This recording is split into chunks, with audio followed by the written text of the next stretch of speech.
All right, folks, we should be live on Facebook, so that's one good step. Thank you so much for joining us. We'll give you just maybe one more minute and then we're going to get started.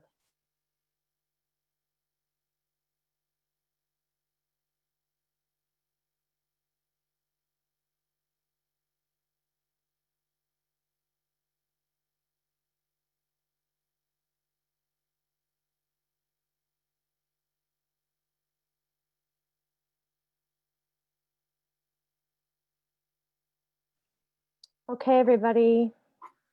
Hello. Thank you so much for joining us today. My name is Nadia Tannous, and I am the Education and Advocacy Coordinator at Eyewitness Palestine. And I'm also on the National Executive Board of the Palestinian Youth Movement. I'm so happy to be here with you all today and really to welcome in this webinar session, Our Land, Our Home, Palestinian and Hawaiian Responses to Annexation, co-hosted by the Adala Justice Project, the Palestinian Youth Movement, Empower Change, Eyewitness Palestine, US Campaign for Palestinian Rights, Jewish Voice for Peace, Friends of Sabeel North America, and the DSA Working Group on Palestine. This webinar really is a joint effort. We feel that it's an important time to host this conversation. I do want to open this session by noting that we are in a moment of uprisings across the so-called United States, catalyzed by the police murders of George Floyd and Breonna Taylor. These uprisings are birthing demands that challenge the very basis of our society. As members and communities that are part of popular movements for justice, we are up against acute adversaries in this present moment. Even despite the pending reactions of those in power, Black organizers are at the forefront of the popular movement in the streets.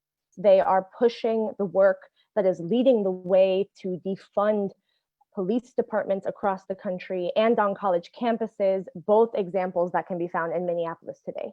And they weren't there 2 weeks ago. And so we can see really that this moment is rising to tangible changes on the ground. The movement for Black Power emboldens us to organize, not for what we think is pragmatic, but for what we must make possible. And so this webinar today, Our Land, Our Home, is speaking to the creation of a different world than the one we are presently in. And it does so through highlighting the pieces of history that have brought us to this moment, to unveiling the policies that have landed us here, and highlighting the steps that can build a collective challenge to pending annexation. We are joined by three brilliant speakers, organizers, and scholars. Noura Erakat, who is a Palestinian American human rights attorney and an assistant professor at Rutgers University in the program of Africana Studies and the program of Criminal Justice. She is the author of Justice for Some, Law and the Question of Palestine of Stanford University Press. We are also joined by Dr. Jamaica Osorio, who is a Kanaka Maoli, Wahine activist, storyteller, scholar, born and raised in Palolo Valley on the island of Oahu. She is currently an assistant professor of Native Hawaiian and Indigenous politics at the University of Hawaii at Manoa. And we are also joined by Mohammed Nabudsi, who is an attorney and community organizer based out of Houston, Texas.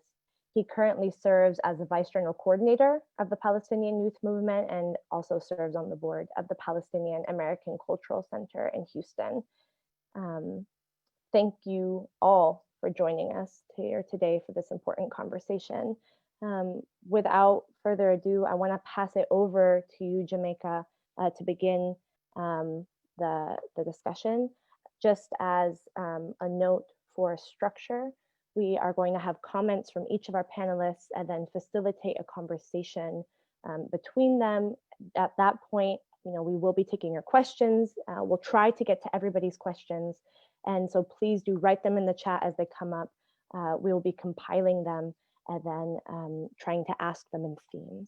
And so thank you all for your patience. If you have any problems, please do reach out and we'll try to help you with that on the back end. All right. Jamaica, I would love to pass it over to you. Aloha mai kako. My name is Jamaica Heoli Mali Kalani Osorio, and I have the unique pleasure of getting to kind of talk a bit about annexation and Aina land in Hawaii as it may relate to our conversation. I come to you all today as a Kia'i Aina, a protector of land and water and mountains and people from Hawaii. I also come to you as a daughter of a historian and a social worker. I am neither a historian or a social worker, and you will learn that from my short story that I share with you folks. But I'm also a child of a particular movement of Hawaiian liberation and Hawaiian sovereignty. So all of that is going to inform my very quick kind of background. More than any of this, I'm a storyteller who is mostly interested and invested in research around pilina, intimacy and relationships. I think deeply about connective tissue, what binds us together in struggle and in aloha, in love and solidarity. That's like my piko, my umbilical cord, where I'm going to stem from. And so really quickly, I'm going to like rush through kind of a general political history of Hawaii with the understanding that maybe a lot of the people joining us today have a great analysis on occupation and settler colonialism and those kinds of violences, but may not understand how they've worked in Hawaii in particular, and what we might learn from Hawaii. So most people joining today may come to Hawaii as like the 50th state of the United States of America. But of course, before Captain Cook arrived in 1778, we enjoyed generations of productivity and civilization before the coming of the haole, the foreigner, the white man. And like in other places, shortly following that introduction to foreigners came mass death, loss of cultural practices. What a lot of people don't know about Hawaii's history is that during the mid 1800s, 19th century, our ali'i, Kau'i Keauli, under his direction, we sought recognition from international powers as a sovereign state, and we were granted that recognition on November 28th of 1843 with the signing of the Anglo-Franco Proclamation. This was a larger move towards national legibility, right? So that Hawaii could be a good Christian nation with laws and land ownership. And this is actually where land dispossession begins in Hawaii.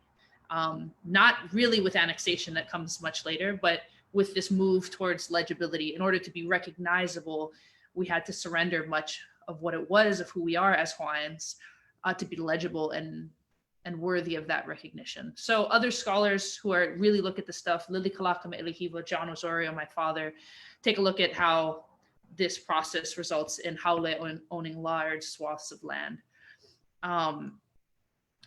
But this move towards whiteness, really, to be in proximity to whiteness, to be the first non-white nation accepted into the League of Nations, was done in many ways to kind of protect our nation. And you see throughout our history that that doesn't really save any of our land. The overthrow led by the descendants of missionaries, technically Hawaiian subjects, America's culpability in that overthrow with the staging of US troops and Marines pointing Gatling guns at the palace. They prop up a provisional government. 2 million acres of lands are seized and now called the ceded lands. So these are about half of them belonged to the crown at the time, and the other half were our government lands, were snatched up during this overthrow. And then, of course, in an attempt to complete this colonial project, and I'm sure we'll talk a bit about what this looks like, of course, in Palestine today. But in order to complete that project, the provisional government moves towards annexation. But we had other plans for them, right? Hawaiians resisted massively to annexation in 1897. Almost 100% of my ancestors, the ancestors of everyone living in Hawaii, signed these petitions. Something like 33,000 people signed these petitions to annexation. And because the United States did not have a 3/4 majority in the Senate, and I'm really excited and terrified by all the people who really understand law on this call. They can talk more about the legal background behind annexation, which I'm not a legal scholar, but you need a 3/4 majority for a treaty of annexation. And the United States didn't have this. For a lot of reasons we might want to talk about later. The fact that we staged a financial kind of threat to slave owners in the South with our massive production of sugar, but also that white Americans didn't know what to do with the big brown problem, right? All these Asians and Hawaiians who would now become citizens of the United States if we had been annexed. For whatever reason, that and our resistance, annexation actually failed in Hawaii. And this faux annexation was created in 1898, a joint resolution known as the Newlands Resolution, which acted like an annexation. But of course, we know that you need a treaty for annexation to occur. Because of this, international law scholars in Hawaii talk about how Hawaii remains under an extended illegal military occupation that begins in 1893 with the staging of those US troops. So where do we go from here, right? Knowing that Hawaii experiences annexation without actually being formally annexed. We start to understand that this is all really about land. First, land for the churches, then land for sugar and industry, then land for settlement, then land for military, so that we could be staged as the center of the Pacific Fleet, the head of the arrow. Now the issue is tourism and real estate speculation, overdevelopment of our land, constantly further estranging Indigenous people from our lands. We are the homeless, the sick, the incarcerated, the highest enlisted in US military forces. And all of this is really difficult to see. It takes a trained eye to see this violence in this like racial melting pot paradise bullshit that Hawaii is like projected as. And this comes up time and time again, especially right now in the middle of a really important movement for liberation for Black lives. A lot of people in Hawaii saying like, keep that issue over there because we don't have racism in Hawaii. We don't suffer from police brutality. Both of those things are very much not true. But this is all a part of the conditioning we went over to associate really with whiteness in order to be legible as that nation to be protected. And so I guess today, what I'm most interested in thinking about and talking about, because I'm going over time, is who's benefiting and suffering from these policy moves. The state budget, the University of Hawaii, our airports, investors, the 30-meter telescope, which we probably talk about a little bit today, they all benefit from the idea that the US and the state are in charge and able to facilitate further development in Hawaii, right? This idea that we were annexed makes the state of Hawaii the natural negotiating arm of land and real estate speculation. The military obviously benefits. And so why do we continue to fight? What can we learn from the fight in Hawaii? We know that we fought annexation. We know technically we won, that it never happened. And yet we experience a post-annexation life in Hawaii by basically every measure. So what do we learn from that? Well, I learned that I come from a deeply committed, stubborn, defiant, and resilient people. On a larger scale, we learned that we had beautiful leadership, but it was our common people that stood up in the most defiant ways to oppressive forces. So that's a reminder that this work has to come from the ground up, right? We say, the land is the chief, the people are its servants. That also works in talking about leadership. The chief is meant to serve us, and the people will do the productive work of taking us forward. But it also means that as we position ourselves to fight annexation, that fight is really important. And we rely heavily, in Hawaii at least, on those historical fights in our contemporary struggle for liberation and sovereignty. It also means the other ways we challenge settler colonialism and occupation, and those jurisdictions are really, really, really critical, because whether you're annexed or not, these things shapeshift, right? These policies are really just meant to alienate us from our land and empower foreign forces in our lands. So the law is really just one place where we're going to fight these battles. It means we have to take seriously how we conceive and build our nation, in particular in Hawaii, because ultimately all we sacrifice to be legible as a nation never actually served to protect our nationhood or our land or our people, right? We were still disenfranchised. We were still pushed away into the margins. So the question I'm constantly asking myself and asking of my students and asking of people as we bridge these connections is, do we need to act more like a state? Or do we do our homework and act more like Hawaiians, or act more like other nations and other Indigenous people? Do we return to our own knowledges to erect the institutions we need to fill the absence of what we are currently trying to tear down? So Mauna Kea, if we get to that today, the pu'uhonua or pu'uhuluhulu, that place of refuge, wasn't just and continues not to just be a movement about protecting a mountain, but really, and protecting our access to her, but it's really a movement about having the mana, the power to project and build our own lahui, our own nation and our own peoplehood. It's our right to be able to talk about policing and genuine security in our homes. It's our right to build pilina relationships across other peoples and nations and lands so that we can build solidarities together and go into this new world that Nadia talks about. In our fight for liberation is like this courage to imagine and to step into that freedom together. And the understanding that to do this, we're gonna have to fight through multiple literacies and jurisdictions. And I think that's something we definitely gotta share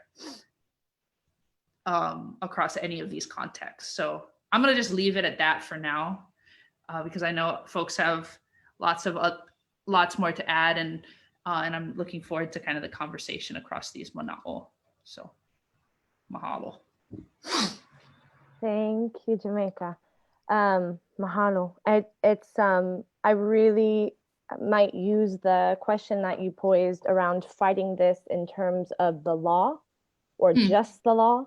And that might be a good, or other ways to fight this. I think that might be a good pivot point to pass along the microphone to you, Nura, for your comments. Sure. Hi, everyone. Mahalo, Hayoli. Thank you so much for that. And thank you for allowing me to be outside with you all today. So this is kind of connected. One of the things, I've actually learned a lot from the Kanaka Maoli in Hawaii. I went on a first kind of learning exchange speaking tour in 2014 to speak about Gaza and to speak about how Israel's systemic wars on Gaza fit within a broader settler colonial framework that works to tear apart the securitization of the Gaza Strip as somehow a national security issue, and to make clear how Israel's wars are meant and continue a process of expansion, settlement, removal, and placing Palestinians, indigenous peoples in shrinking space. And I learned a few amazing lessons on that trip in Hawaii, two of them that stuck out and remain with me. One is what Hayoli was pointing out to us just now, which is something that Palestinians deal with, the relationship between a struggle for freedom as defined through independence and statehood versus a struggle through freedom as defined through indigenous existence and indigenous resurgence. And those oftentimes are not the same thing and can conflict. We see for Palestinians in this chat, how much it conflicts, especially right now, as the official Palestinian leadership holds on to a statehood paradigm, holds on to an occupation law paradigm in order to combat settlements in the West Bank, right? In order to combat impending annexation, but at the same time are foregoing the rest of the struggle in regards to our refugees, in regards to our ancestral homes, in regards to our lands, in regards to what it means to belong and thrive to land. So those are continuities that we see from Hawaii to Palestine. The other thing that I learned, and I actually learned it more in Hawaii than even in Palestine, unfortunately, was the concept of aloha aina, which is a love of the land, right? A love of the land and a commitment to the land, and something that, compelled me in 2014 and compelled me more recently in November 2019, during a protocol, which is an indigenous practice to affirm indigenous existence and commitment to resistance through existence, right? Our very existence as indigenous peoples is a threat. We are securitized before we do anything, right? Our existence is the problem. And so the protocol makes a lot of sense in exhibiting that existence and who you are. And it compelled me in the most recent trip in 2019 to just sink my hands into the land in a commitment to fight as an ally. As someone who's refracted as a settler in the United States, because I exist under settler sovereignty, under US settler sovereignty, I'm also white adjacent in the United States as I am a non-Black Arab. And so there are all sorts of different complexities that exist that are altered at the border or once within these juridical boundaries of Palestine and settler boundaries that exclude us and determine. So it comes back to, very much today when I think about Palestine and a place where we're at and trying to resist, and Muhammad is going to address this so much better than I am. I know you all want me to talk about the law, but I'm also just moved to talk about this for 1 second. Part of our resistance is also reframing our relationship to the land. In so many ways, Palestinian relationship to the land is uncritically examined as a property value, right? It's something that was taken away from us, that we were never compensated for, that we want back. There's a conciliation commission that was supposed to pay us back. There's a way that it's been privatized, commercialized, and actually and frankly violently severs our relationship to the land. And most Palestinian history in our historiography, as valiant as it is, as wonderful as it is actually a history of the Palestinian elite and not of the Palestinian peasants, not of the Palestinian plenty who actually cared for that land, who were part of what we know as state lands under the Ottoman Empire, the British Mandate, and which now Israel is taking advantage of the characterization of state land in order to take it as part of, declaring it as Mawat or dead lands and other legal technologies that are repurposed for settler colonial takings. And they're using the land of the commons as a primary tactic to take lands. But we inadvertently fit into that framework when we insist on our ownership of the land, as opposed to insisting on we belong to the land. And those are two completely different approaches. To belong to the land means that we have a duty to care for it and a responsibility that corresponds, right?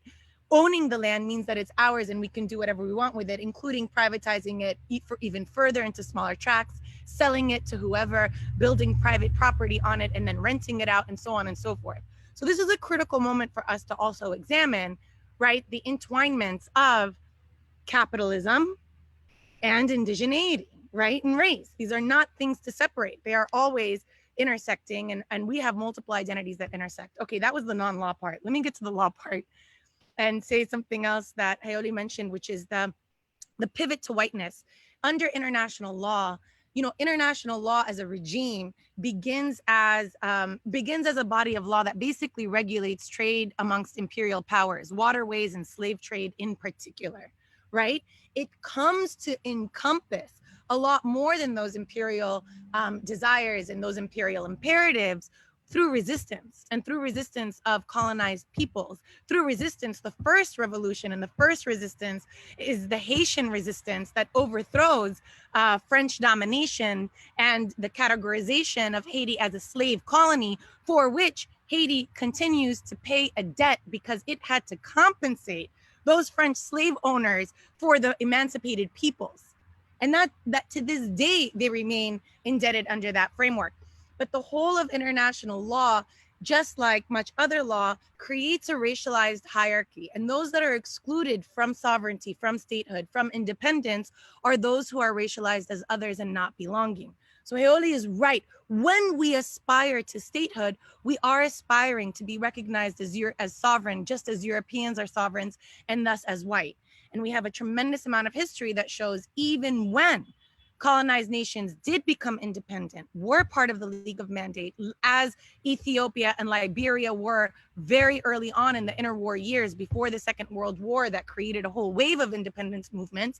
They were still excluded, and part of the fascist Italian thinking of why they could bombard Haiti in order, obviously, to colonize it again was that Ethiopia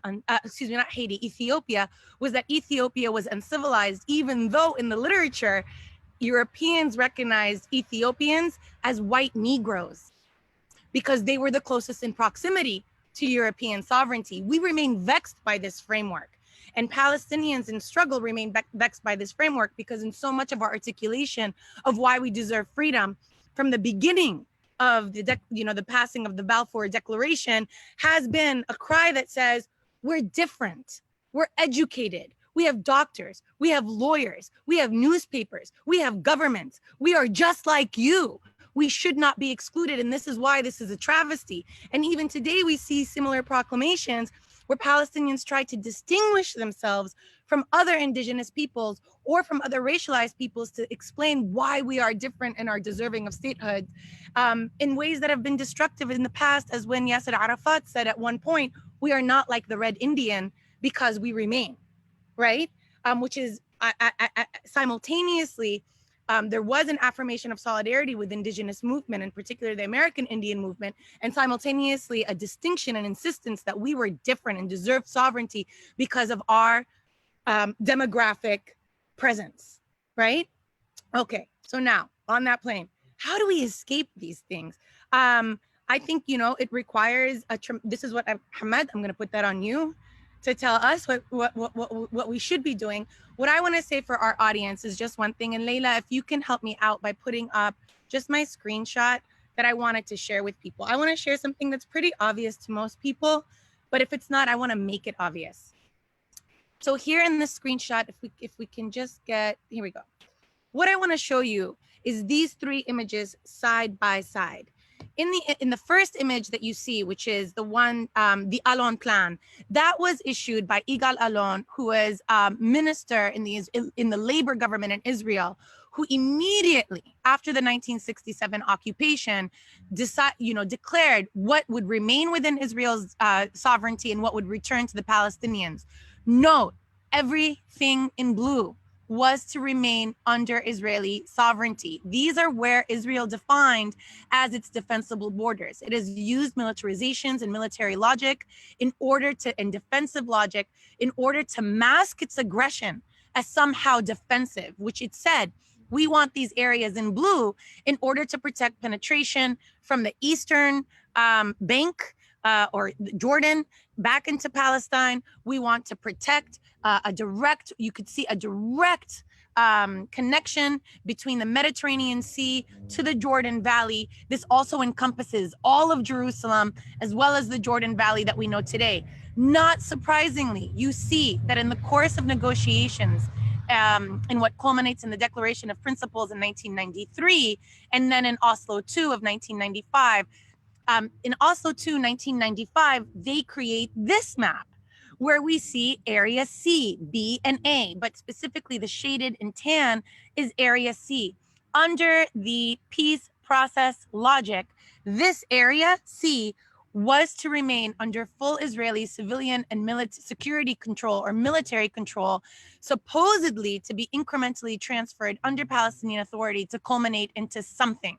But if you look at the actual documents, and this is what's so tragic about why Oslo is even taken seriously still, is because there's nothing in Oslo that says that there would ever be the culmination of a Palestinian state. It is an autonomy framework. It is a framework for derivative sovereignty, which is the same as saying a reservation or the same as saying a black homeland, also known as a Bantustan, and it is based on the 1978 Middle East Peace Process Framework drafted between Anwar al-Sadat and Menachem Begin that culminated in the 1979 Camp David Accords, establishing permanent peace between Israel and Egypt. The point of this is to say that, look at this map. Area C under the peace process is realizing what the Alon plan, what Yigal Alon articulated in 1968, and then now look, the final map that we're presented with and what we're on the eve of is basically the Trump annexation plan or the steal of the century, where they are making this permanent. They are making this settler colonial taking and vision into a permanent reality under the imperial violence of the United States, which continues to shepherd these realities into being.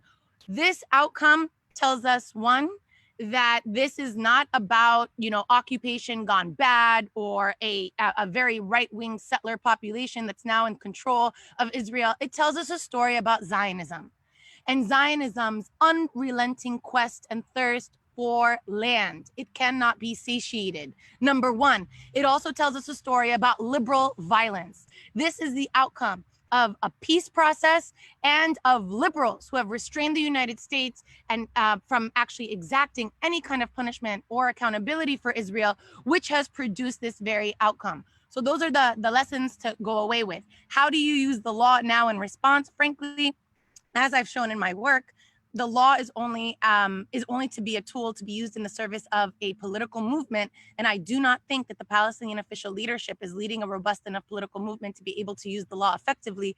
And if anything, their use of it creates a lot more risk than it might benefit us. And I'm happy to talk about in the Q&A. Thank you. Thank you, Noura. Mohammed, I know that Noura posed some questions to you, and we're going to come back. But what is the answer to this? What are you seeing in the moment that we're in? Thank you, Nadia. Thank you, Jamaica. Thank you, Noura, for your words. I thank the organizers for convening us. I think it's really important that we do this consistently, have these sort of discussions, and really try to think through the path forward for overcoming our current situation. And so just to briefly give a background on who I am, my name is Mohammed Al-Nabidsi.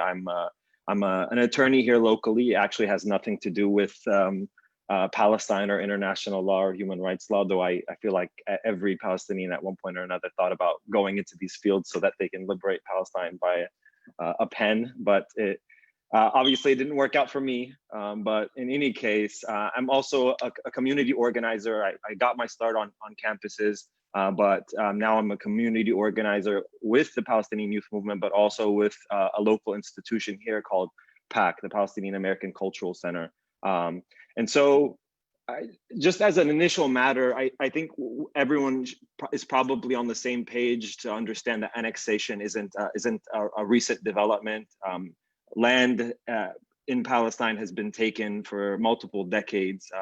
The Nakba, as we understand it, is an ongoing process and not a singular event. And annexation is just an extension or a continuation of that, or an application of that, or the transformation of that from something that just existed as a matter of fact to something that should be official. And so, just as a background, Palestinians largely don't have access to Area C. The Area C is the area that's now formally being annexed.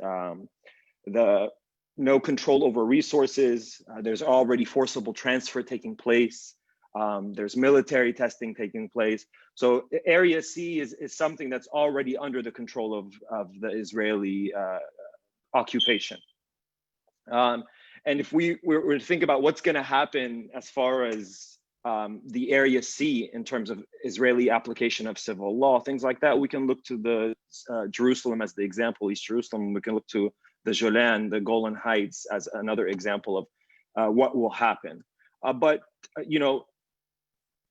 I think for us, especially the solidarity activists who are joining us, who've been in solidarity with Palestine, there's a clear mandate, especially if you're in the US or Canada. There's obviously direct complicity on the part of both governments in relationship to what's going on. And so there's space for us, obviously, to place pressure on those two entities, but it's not a liberation strategy.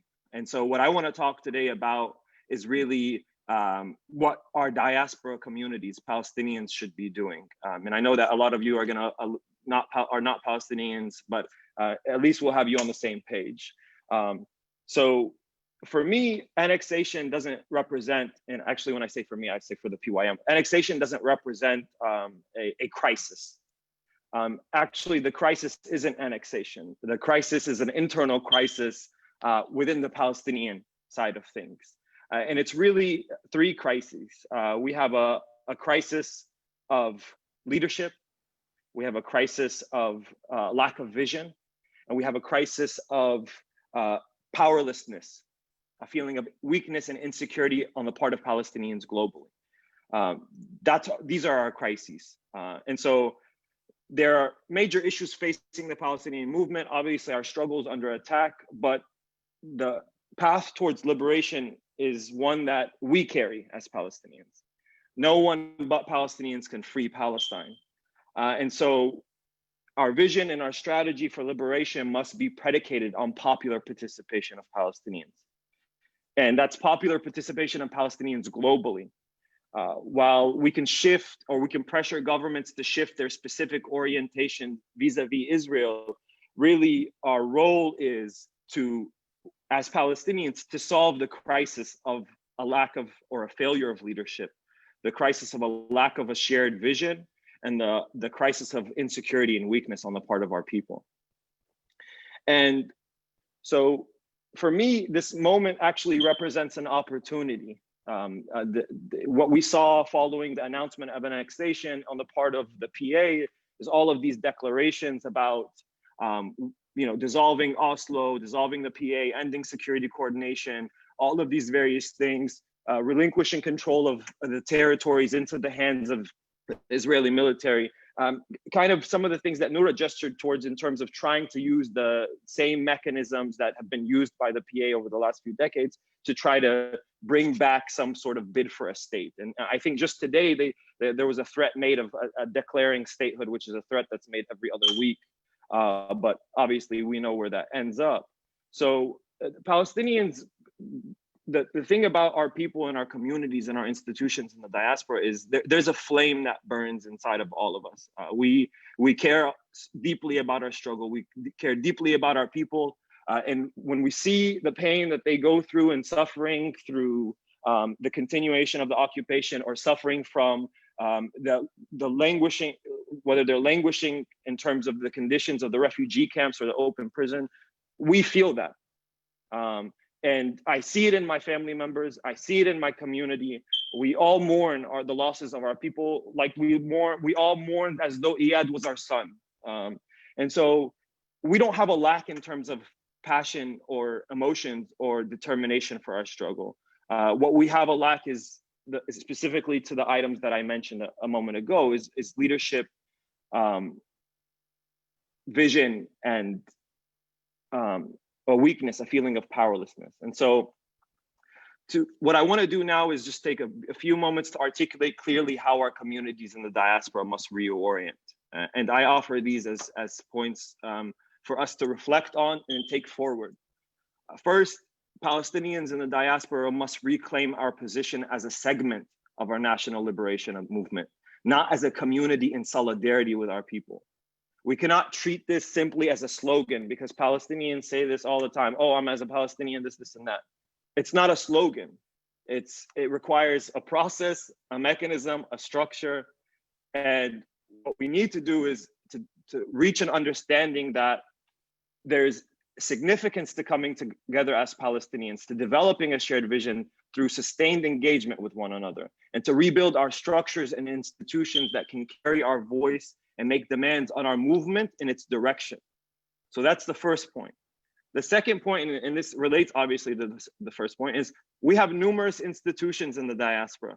Some are focused on cultural and heritage work. Some are village societies. Some are politically insulated groups that continue to raise a specific banner without any sort of popular appeal, engagement, or mandate. These institutions gather our people. They bring them together socially. What we need to do is be brought together politically. And that starts with an outward and internal political engagement that convenes us as Palestinians, no matter how difficult it is to do so.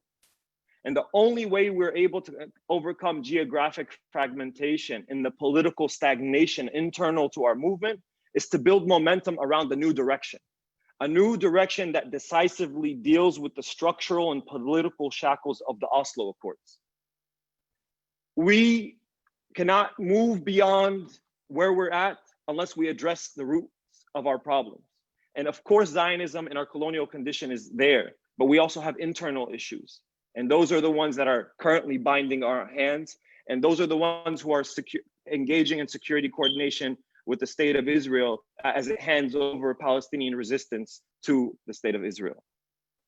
But we don't need just a new direction. And this takes me to the third point that I wanted to make. We need to formulate a shared vision predicated on core principles and demands for our struggle. The right of return. Every Palestinian, you look to them, you ask them, do you believe in the right of return? There's no single Palestinian that doesn't believe that. The right to our shores, the shores of our homeland. The responsibility of our institutions and our leadership for our people globally, especially in the surrounding Arab states as they languish in refugee camps as second-class citizens. These items, and there's so many more we can really flesh out, This is the foundation of our movement. The foundation of our movement are the principles and the red lines, okay? And this is the basis for unity. Where we lack is a mechanism for registering these principles and demands, and a vehicle to articulate and amplify them. We might not agree on the strategy of liberation, but what we must begin with is articulating our actual principles and demands for liberation.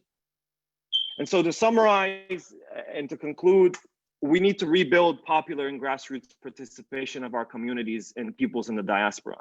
Our institutions must play a critical role in this, no matter their current character or no matter the obstacles we will face.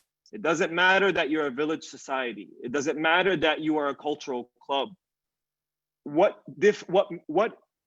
role do you play if Palestine doesn't exist? Do you carry a culture without Palestine?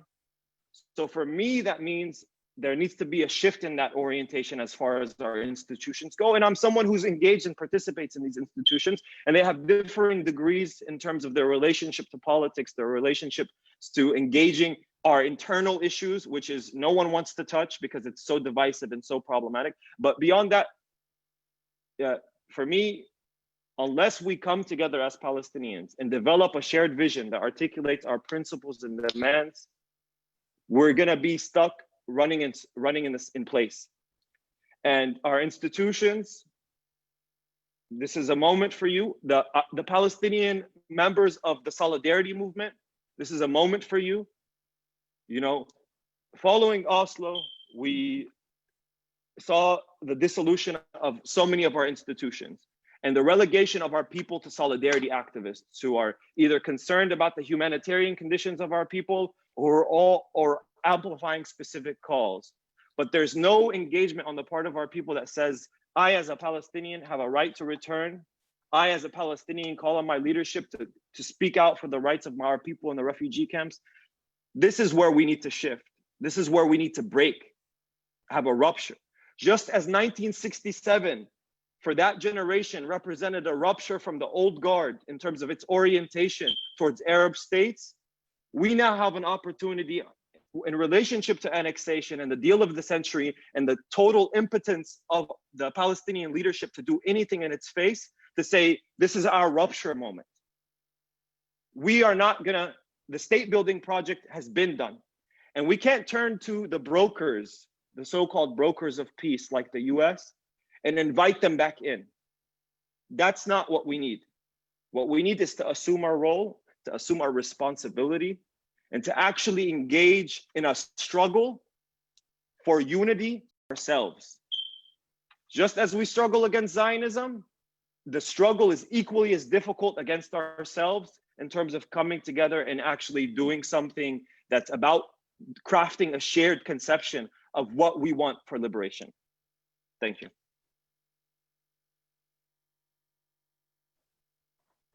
My gosh, there is a lot to unpack here. Thank you, Mohammed and Jamaica and Noura, for your comments. I do want to try to address some of the points that you've just brought forward. One of them is around unity and popular struggle.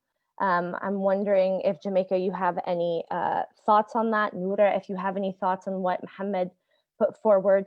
Jamaica, from your own experience on the Mauna and your own experience organizing with your people. And the other is, you know, quite a few people have written in about the critiques of statehood as sovereignty.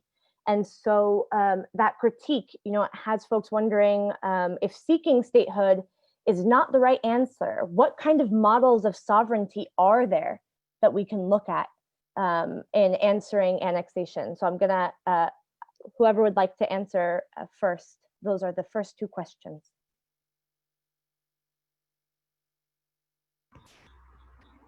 Just because you said my name in the question, I can jump us off so we don't sit here staring at each other. In terms of a popular movement and popular unity and engagement, this is like, I don't think I could have nodded my head any stronger. Like my head almost fell off my neck. One of the really important things that through the work on the Mauna that was made possible is that after years and years, what I call like the generations of mourning that came after this fake annexation in 1897 and this forced assimilation into like American life and the loss of our language and all of this, of course, created this idea that Hawaiians weren't Hawaiian enough. And that idea really deeply fractured our community. And we really struggled to be able to organize through that. One of the things that was really powerful about our movement to protect Mauna Kea is, and I think this speaks to something that Nora brought up, that I felt kind of shamed that I didn't say this phrase when I was doing my introduction, aloha aina. How does a Hawaiian talk about sovereignty and land and not say aloha aina? But one of the really powerful things about this love for land, this intense desire to fight for sovereignty, this magnetic pull to your land, is that it has the mana, it has the power to create unity within a fractured collective, right? So Mauna Kea became this magnet that all these Hawaiians from around the world and people from around the world, they saw themselves in this magnet slash mirror, right? Where they saw themselves fully in that space and they were able to unify around that issue to then talk about all the other smaller and interlocking issues towards fighting for sovereignty, whether that's state-sanctioned sovereignty or some other vision of what we call ea, or liberation, or rising, or breath. So I'm thinking about in a call for unity, and a call for popular access to these movements, and a call for popular commitment. To me, what's really important and probably most difficult about this is facilitated by us being able to return to these lands, right? It's the land that is going to bind us back together. In Hawaii, we talk about how that aina is really what binds our aloha. We learn how to love each other and be in unity with each other and struggle with each other by the way we've learned to love our land and the land love us. And so it's kind of sounds like, I feel like I'm kind of posing a catch-22 to us, right? That like we need unity to be returned to the land, but we need the land to help us find that unity and that confidence to no longer be asking stupid questions like, am I Hawaiian enough to be here, right? Am I Palestinian enough to like be here in this conversation and do this work? The only time in my entire life, and I'm not that old, but like I've lived a little bit, right? The only time in my entire life where I was in a space where no one asked if they were Hawaiian enough is when we all returned to the mountain. And we were all there looking at the mountain and she was telling us that we were Hawaiian enough. And then we, that created that popular movement. And that's one of the like final nails in my mind in the coffin of like the need for state sanctioned sovereignty, right? Because that had nothing to do with whether or not we had the legal jurisdiction to be there. It had nothing to do with some kind of BS bill for Hawaiian recognition or international recognition. It was about relational recognition within each other. So I'll leave it at that for now. But I'm super stoked on this conversation, like statehoodness or not. Yeah. I'll go. Thank you, because I'm like, now my turn to nod my head enthusiastically until it bubbles off. So I'm gonna say three things really quick on unity, on statehood, and on sovereignty. So when it comes to unity, I think that one of the things that we think of, because we are so fractured as marginalized peoples, and think any marginalized peoples are similarly fractured. Think right now, even now in the course of Black uprising, there is fracture right now between those who want to say, but not all cops are bad, and let's increase budgets, and those who are saying, no, clearly abolition, right? We can see that even between people in office, like DC Mayor Bowser against the Black Lives Matter movement in Washington, DC. So the idea that there is fracture is a feature of political life, and even more so of marginalized peoples when you're not in power and it's not consolidated. I do not want to over romanticize unity, right? We do not need to be, on the exact same page in order to be effective and in order to win. And if you look at the history anyway of Palestinians, we have never been always unified. We have had goals that we could agree to. We have had leadership that we saw as legitimate, but that didn't mean that we were in unity. And so similar to the ways that Muhammad raised up, that there have been moments of crisis in leadership, then first what I would regard as one of the first intifadas. There was another one in 1929 that one can reference, but between 1936 and 1939, the Great Revolt, when Palestinians rise up against the British, actually declare a boycott of paying taxes to the British, a boycott of the mandate, and used armed insurrection in order to end the mandate, and fail after a valiant struggle, though they win in certain ways through the white paper. That's another discussion. But that was an insurrection against a Palestinian elite leadership in the Arab High Committee. Again, as Mohammed referenced in 1967, it was an insurrection of Palestinian militias, like that we know now as Fatah and as the Popular Front for the Liberation of Palestine, before it splinters and becomes the Popular Front and the Democratic Front. That was an insurrection against the PLO, which was established originally as an Arab nationalist project by Gamal Abdel Nasser in Egypt, and also led by elites, but it was an insurrection against that. We saw another insurrection in the Intifada in 1987, when we saw local leadership organize itself, and again, to overcome intransigence. We are at a moment where insurrection is both necessary and inevitable. And that is the insurrection that Mohammed was talking about, when we rise up to take the reins, right? I think we need less to be unified to do that, and more that we need a clear political vision of what it is that we want. We can state very clearly what we don't want. Can we coalesce around a vision of what we want, and how can we, at least amongst, I don't care about telling other people, you know, all the requirements.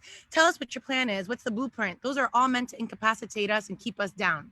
I don't care about the outside, but to ourselves, can we tell one another what vision that we have, right? And what are ways that we practice that vision, right? What are ways of being on the land, belonging to it, supporting one another, that we can practice that vision? That's number one. Number two, about statehood versus sovereignty. I am very critical of the two-state solution, but I'm also critical of the one-state solution, right? I think that the one-state solution is very much an empty slogan, and one that at the most shallow level pivots towards an equality framework where you want to democratize the settler colony so that somehow Palestinians are equal to their settlers, right? There's so much to unpack there. And I think that any kind of state framework is not very helpful to tell us what it is that we want to get there. So for those who are saying, but can't we still fight for statehood? Sure, you can. And in fact, Palestinians who articulated the vision for the two-state solution, for a Palestinian state in the West Bank and in Gaza, envisioned it as a pathway to freedom, not this monstrous condition that we exist under today. Edward Said supported the vision and the Declaration of Independence in 1988, but was the first one to condemn the Oslo Accords the morning after, in an article called The Morning After, published in the London Review of Books, which was ultimately put into an anthology that Yasser Arafat banned from distribution in the Palestinian territories, okay? So this is less about just the critique of statehood, right? Because you can advocate for statehood, but you have to advocate based on certain principles of what those look like, right? You don't want that, like, you don't want them telling us that what the Trump administration is offering is a state. That's not a state. That's not a state, and not under the international law definition, and not under our fantasy colonial definition, okay? Sovereignty. Then where is sovereignty? And here I also want to pivot and pull on what Hayoli was telling us about what indigenous peoples have been telling us about sovereignty, right? This is a Hawaiian concept of Ea, right? That sovereignty is a politics of interdependence and relationality. Sovereignty vests in us. Sovereignty is in the people. Sovereignty is not in the state, okay? It's not a political horizon, it's a people horizon. And we have exercised that.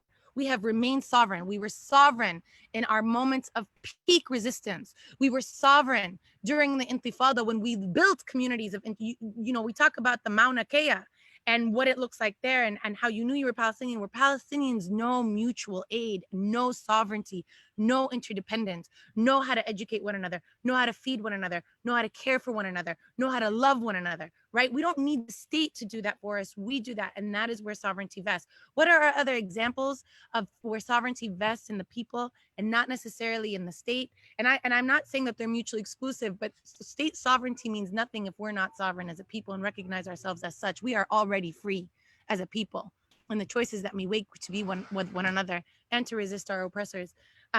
But other examples include the Kurdish in Rojava, right? Include Indigenous nations across North America, include Maroons that brought together Indigenous peoples and African peoples who escaped slavery. We have models of sovereignty outside of the domineering vision of the state. And we I think, should spend a lot more time cultivating that than focusing our attention on just our colonizer, rather than doing what Muhammad said, which is spending a lot more time focusing on ourselves and being sovereign amongst ourselves. Muhammad, do you have a response to that?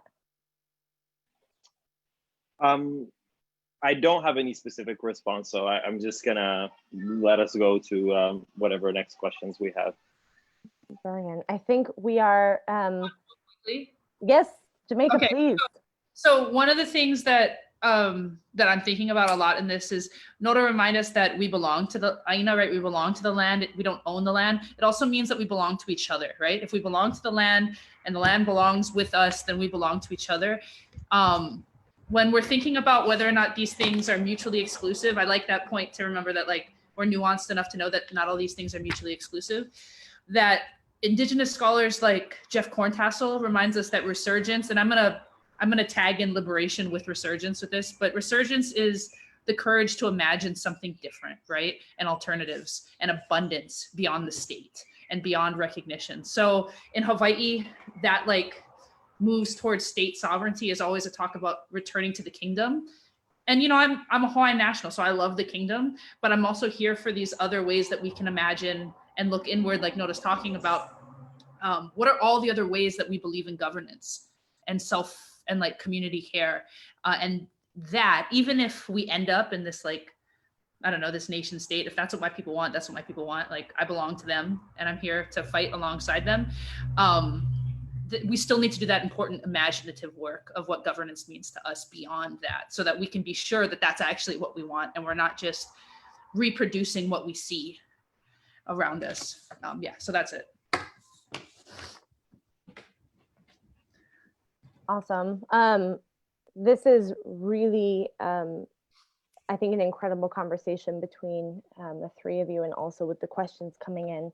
I know that we have to pivot soon. I see a lot of questions about the what, which is why the second part of this is really about action items. And so before we transition there, just really quickly, what are, in this moment that we're in, where we're looking at a creation of a different future, something that we do not want. You've spoken a bit about the history, the why we do what we do. What is an aspiration for you in this moment, whether it be transnational solidarity, whether it be movement coming from within your community or within your people? What, just before we go into action, I would like to hear from you. I think we'd all like to hear from each of you. What is your aspiration for this moment?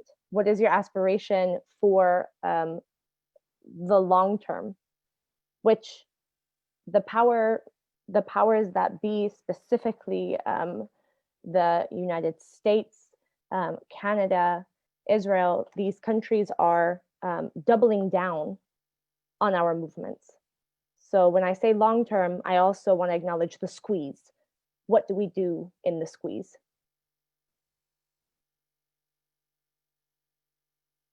Mohammed?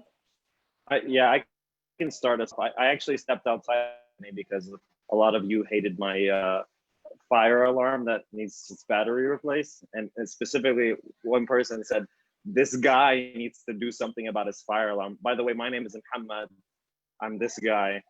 But in any case, one of my aspirations is to resolve my fire alarm. But the second aspiration, as far as our struggle goes, is I think for me, it's about reactivating our people popularly in terms of their participation in our struggle.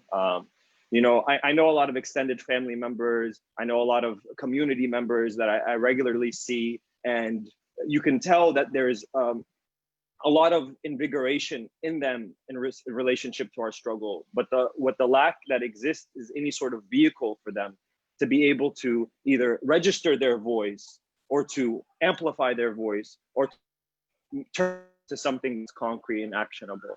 And so for us, you know, just to speak as the PYM, our vision and our strategy around our work which is the only thing that I can offer as far as what I can aspire to, is the rebuilding of institutions that bring us together as Palestinians. When we talk about the launch of the revolution at the height of our struggle, one of the most important aspects of the revolution wasn't that it was just a revolution externally directed. The idea of revolution, or the Palestinian revolution, is about what it did to our people.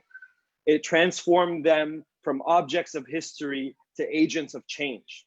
And that's the significance of struggle. Struggle isn't just something that allows you to overcome your enemy. It's something that changes you as a person, and it changes your community and your relationships with each other. And so when we talk about, you know, experiments in sovereignty, or we talk about the various concepts or ideas that gave rise to the direction of our movement, those all were predicated on the experiment of coming together, identifying our issues, trying to resolve them, and working through those issues together. And so for me, really, it's convening Palestinians, convening our people in the diaspora, and convening them as Palestinians, just as an identity side, you know, or an identity characteristic of themselves. And so for me, that's the aspiration. There's so much more to be said. I think as far as concrete plans, I'll let y'all, I'll leave that.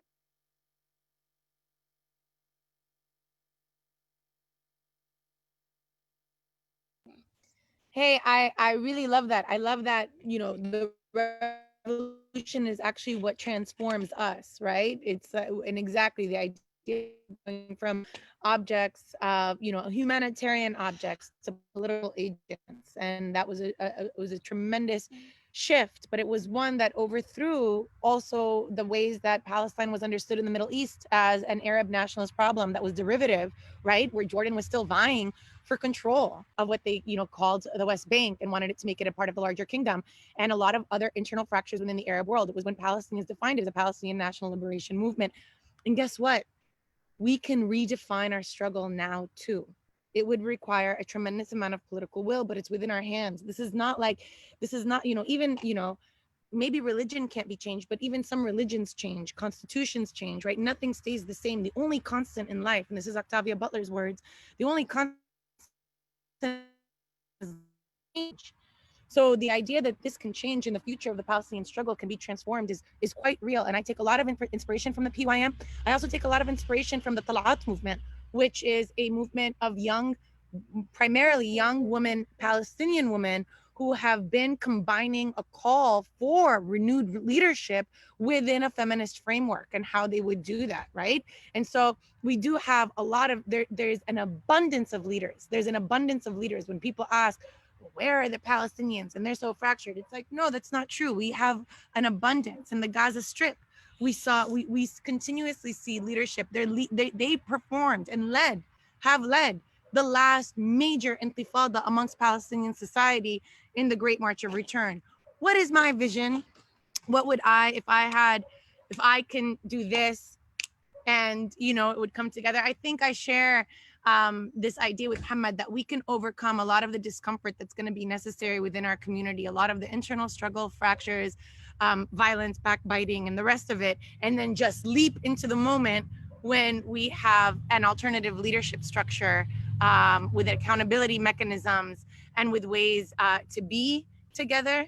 I would love to get there. I would like to be there right now. And I just want to remind us that that's going to be a hell of a process. I love this question. Aspirations, immediate aspiration. I want my people to have the courage to take on more directly white supremacy so that we can be better allies and in better solidarity with the struggle, and also understand our struggle more deeply and intimately. I want our people to recognize our power in the way that like revolution, right? it transforms not just land and politics, but it transforms us. And people, Kanaka, when we gather and we struggle in a particular area and in a particular way, we make that land sacred again. And we help to heal that land from past violence. And through that, I want Empire, my like long-term aspirations, I want Empire to not be the facilitators of the pilina I make with revolutionaries across our Pai'aina and across the world, right? Like I wish I want to be I want to work for Ea, for sovereignty, breath, and rising in a way that means that Hawaiians are in a position of power where we can invite people into our home, not because we are all struggling from empire and imperialism and settler colonialism, but because we are ready to share food and share conversation and continue to build into the future. And I think all of this goes back to that immediate goal, right? Like in Hawaii in particular, we need to take on more directly white supremacy and the way that's very deeply seated in every single issue we're facing, whether it's militarism, whether it's settler colonialism, whether it's this ongoing military occupation. Like Nora, I don't want to continue to allow unity to be like weaponized against us. I don't think we all have to be on the same track towards Ea, but we have to be able to articulate what Ea means to us and what binds us together in community. Yeah, that's where I'm at. Those are my aspirations. Thank you to all three of you so much for presenting and being in discussion with one another. I know time always goes really, really fast. And I also want to recognize that we have a lot of questions that we weren't able to get to. This is a team effort, so people have been combining the questions. I have them parsed out, and I will send them to the panelists afterwards as food for thought. And apologize that we can't get to everything at once, but I know that this discussion has left us with a lot to think about. Secondly, I want to apologize for the lack of live captioning. As was noted for folks who asked the question, we have the recording running in the background, so we have the captioning being recorded and being notated, but it's not running live on the bottom of the screen. And you know, if you have feedback as well, I know some of you offered to help us facilitate the live captioning as a plugin. That would be wonderful. We did try and it didn't work, so would love your assistance. And with this, I am going to pass it over to you, Celine, to discuss action steps. I know that folks are waiting for it. I want to say again, thank you, Jamaica. Thank you, Noura. Thank you, Muhammad. And thank you to the team of folks who are also running the tech, grabbing the comments. And with that, I'll pass it over to you, Celine. Thank you, Nadia, and thanks to all the panelists and attendees. Celine, you're muted. Oh no. There you are. Thank you. Right. Okay. Yep. Okay. I was saying thank you, Nadia, and expressing appreciation to all the panelists and the attendees. And I was, yeah, just wanted to say that we're ready to share slides now, if possible, Leila. My name is Celine. Thanks everybody for joining us on this webinar. I am the National Field Organizer with the U.S. Campaign for Palestinian Rights. I'm also currently serving on the board of the Palestinian Youth Movement. And I'm going to be talking about a couple of calls to action and yeah, for the next 15 minutes or so. So just to, we can go to the next slide. Again, so with U.S. Campaign for Palestinian Rights, we're organizing, working to stop U.S. support for Israel. And our vision is for freedom, justice, and equality for the Palestinian people in a world without racism and oppression. And we can move to the next slide, Leila, thank you. So just to preface this call to action, I want to reiterate some of the points that were made earlier about how Black organizers are really paving the road to end violence, to end systemic racism, to build real safety by demanding the funding and investment in the well-being of our communities. And we are seeing how instead our tax dollars continue to fund racism and racist systems around the globe, from continued investment in policing here at home to expanding funds for militaries abroad, including Congress trying to increase the $3.8 billion of military funding to Israel each year. And we've been seeing how at the same time that the US government failed to provide adequate PPE for healthcare workers to care for our communities at the height of this pandemic, it's continued to invest in militarism here in the US to Palestine, and our tax dollars have been funding brutal police violence, repressive military response to protesters asserting that Black Lives Matter, and investing in ongoing militarism, including military funding for Israeli apartheid.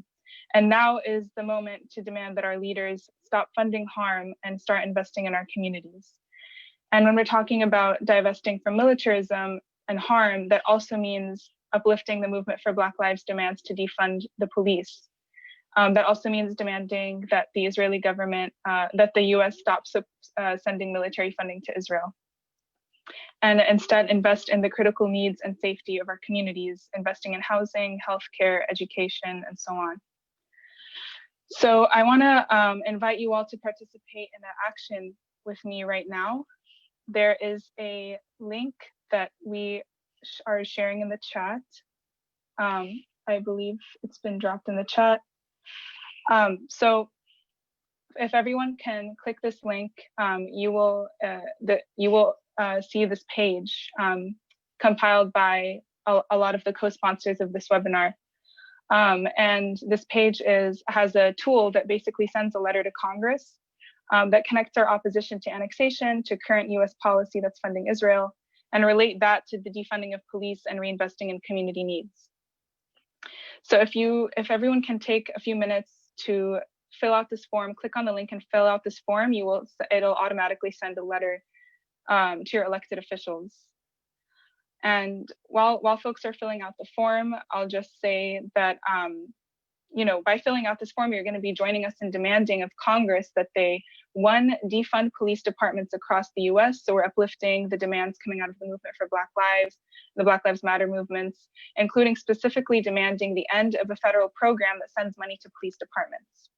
The other piece is that we're demanding the divesting from militarism, starting with ending $3.8 billion in military funding to Israel each year, including specifically opposing and defunding annexation and opposing legislation that just passed that would try to make it harder for us to hold Israel accountable, and that would make it harder for us to end military funding. And the third piece of these demands are to invest in community-led safety initiatives and community needs, such as housing, healthcare, and education instead. So again, if folks could take a few minutes to fill out this form, that would be wonderful. And please, we encourage you all to share this form with your family, your friends, your organizations, and spread it widely, ask folks to fill it out. And we will also be sending a follow-up email that includes these links. So if folks are having a hard time accessing it now, you can fill it out after the webinar as well. And we are escalating pressure all throughout the summer on Congress to respond to these demands and to build a movement that can hold them accountable to ultimately ending US support for Israel, for Israeli apartheid, and to support Palestinian freedom.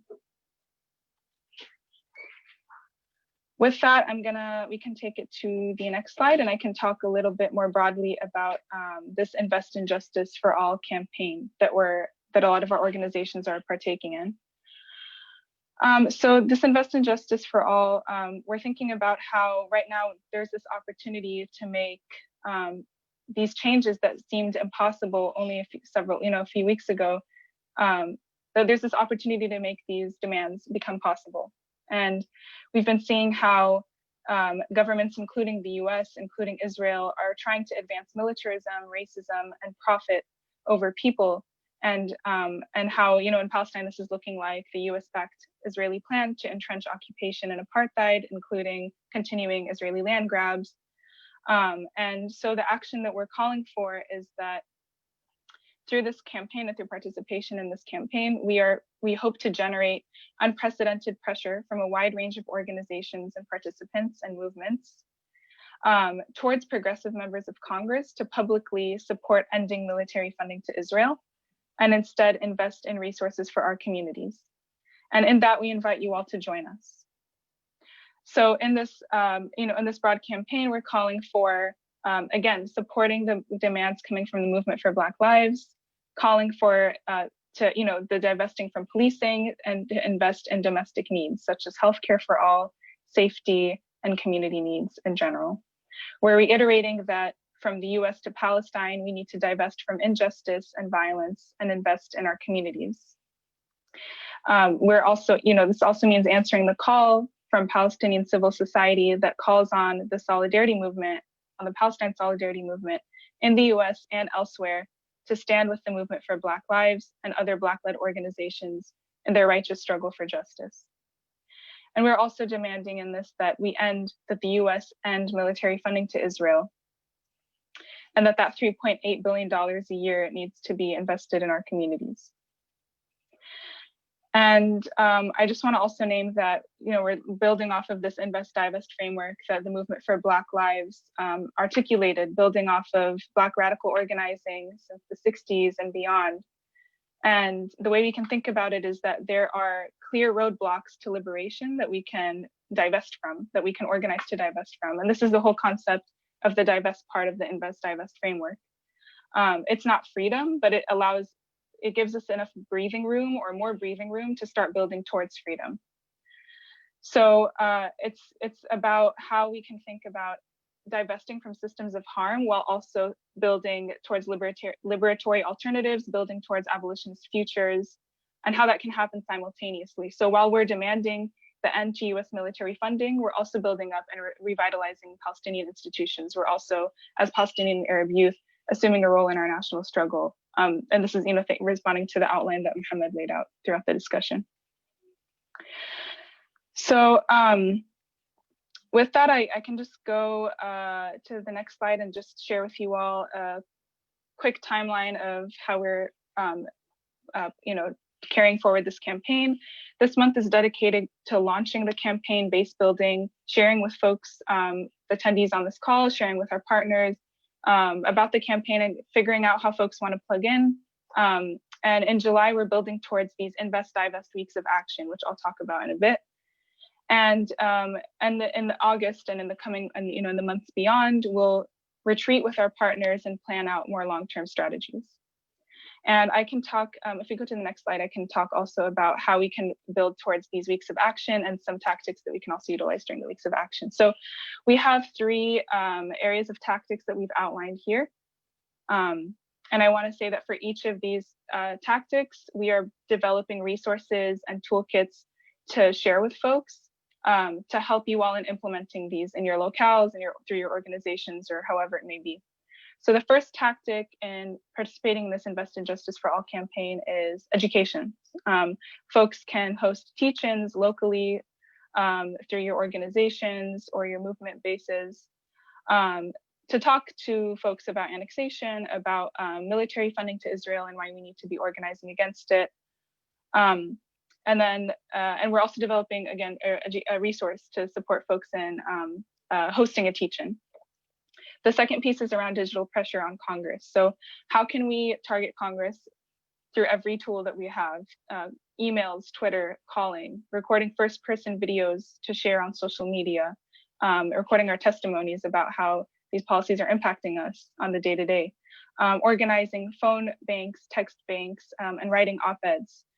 All of these ways that we can put pressure on Congress throughout the summer. Also, we'll be sharing in the coming weeks a toolkit to support folks in implementing these tactics. And then the third piece is direct action, of course.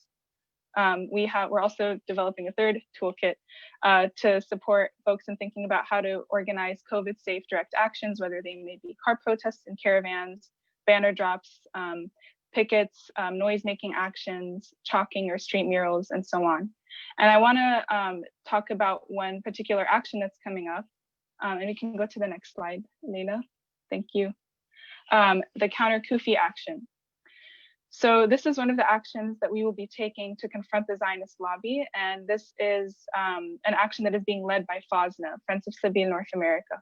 And I'm going to talk a little bit about Kufi and this particular action. So Christians United for Israel is the largest Zionist lobby in the US. It is 10 times larger than AIPAC, and it claims to have gained 3 million members in the past year alone.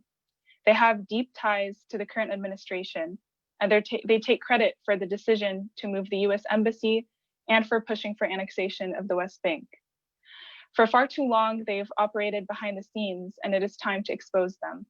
And we invite you all to join us on June 28th for an action at 7 p.m. Eastern, at the same time that CUFI begins their online summit. And we have a link here that we'll drop in the chat, and then we'll also send in a follow-up for folks to sign up to receive more information about this particular action. And next I can talk about, for the next slide, we'll be talking about the organizing for Mauna Kea. So speaking of divesting from systems of harm, I wanna share that the University of California is a major stakeholder in the 30-meter telescope project that is planned to be built on Mauna Kea, which is land that is sacred to Native Hawaiians. The UC system has invested $200 million into the TMT, despite the strong opposition expressed by the Native Hawaiian people, Indigenous peoples of California, and UC students. And here we're asking folks to join us to urge the UC to divest from the TMT.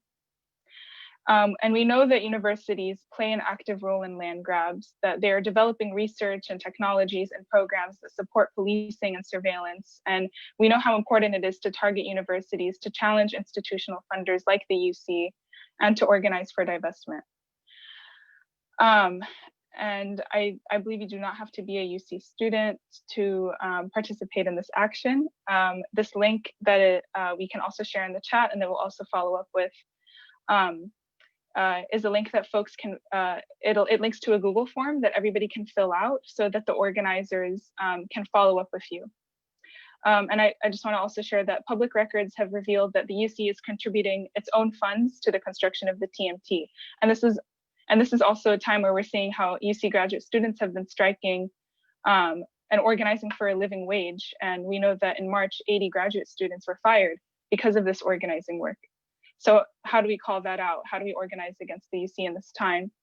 This is a very critical moment for the campaign. And because of the student resistance and calls for divestment, the regents may finally hold a full board discussion of the UC, on the UC's involvement in TMT at the next Board of Regents meeting. And that meeting is set to be held from July 28th to the 30th.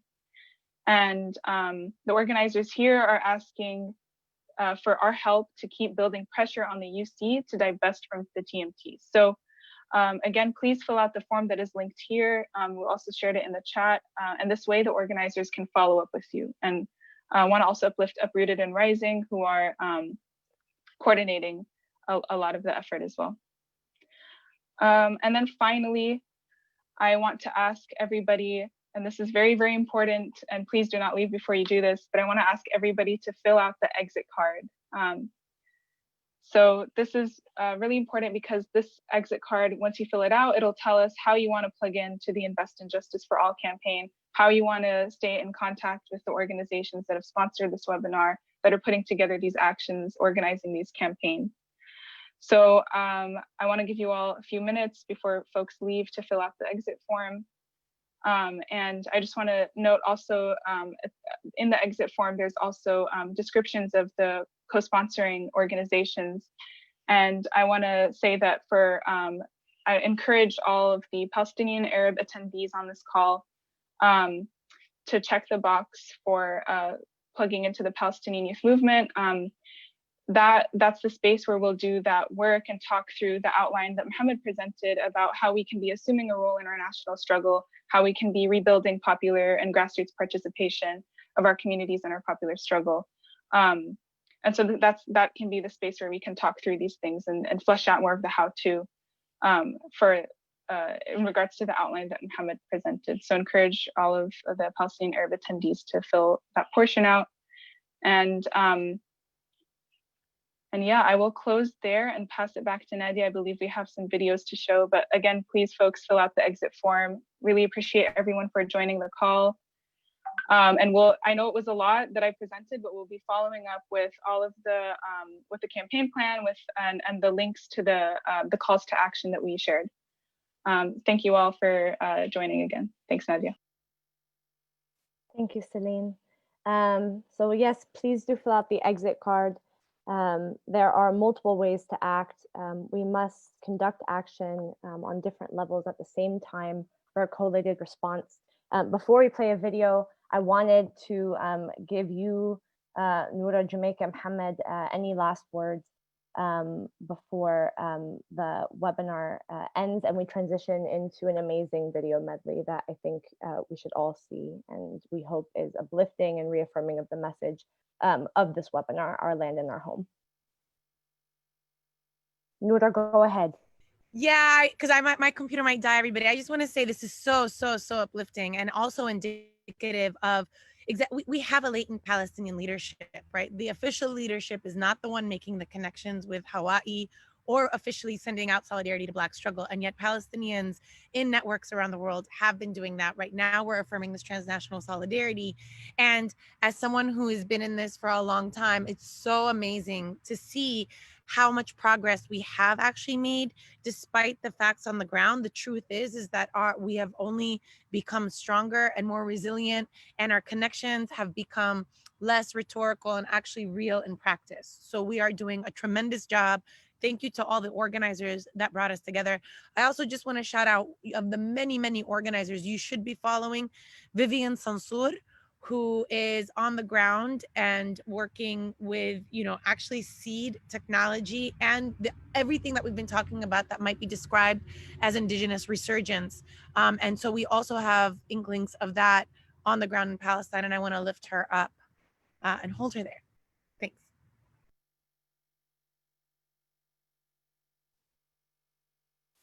Mohammed?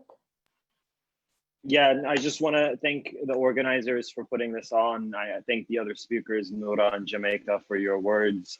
Obviously, for us, there's a lot of work to do. And so for me, the send-off, I guess, is get plugged in whatever capacity you can as a solidarity organizer, as a Palestinian.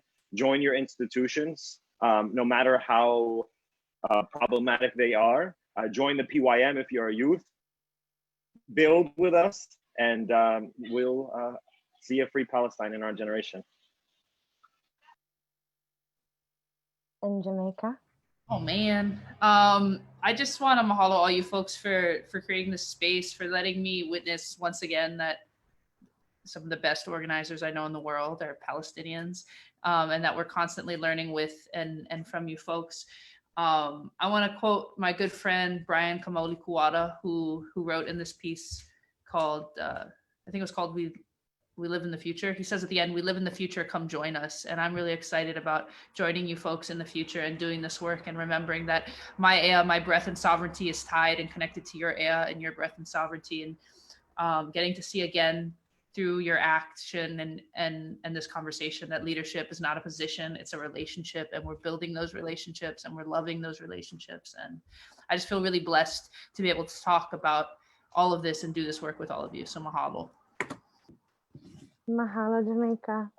Thank you so much. I think I also just want to lift up a name, Celine, Lau, Arpi, Nahid, Sandra, Layla, and Leah for your wizardry on the back end. It really does take a team to make this happen. And thank you to all of you for joining us today. Layla, before we play the video, I just want to say, I think there are a lot of seeds that have been planted.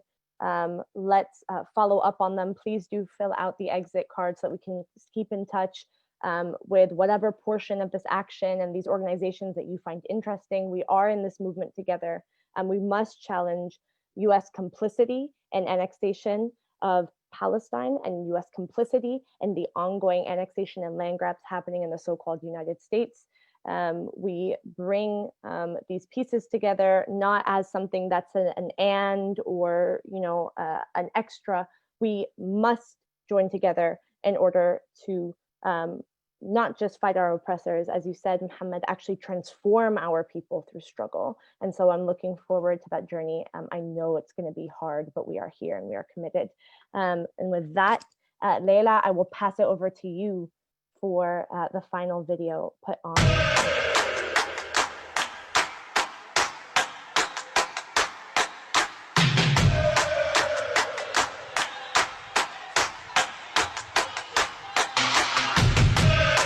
You know what spreads faster than any virus? It's fear. And when it comes to fear, you can either forget everything and run, I say, or you can face everything and rise. I believe. believe it. I believe that. I believe we gon' face everything. I believe that we will win.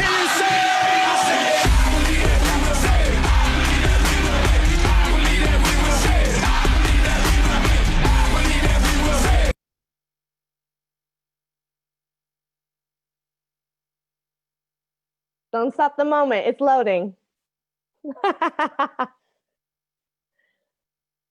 And for those of you as a Mythbuster, those Palestinians in the car are in Oakland, California, not in Haifa.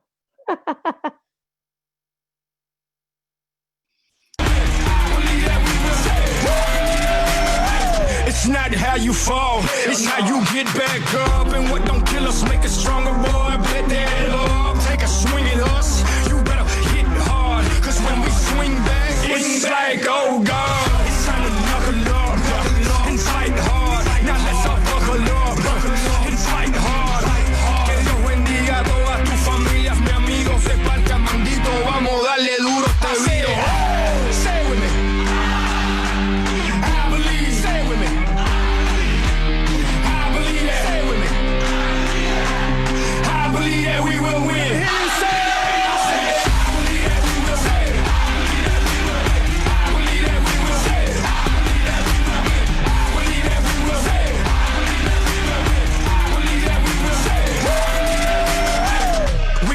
The battle, but we gon' win the war. I'm from the bottom, I'm that uncut, real raw. When things get tough, that's when we show up.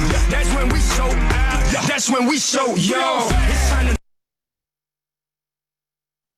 Hey. To the struggle ahead and to winning together. Thank you to all of you.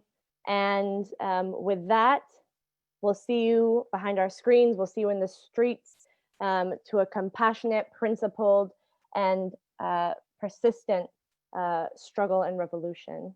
Onwards.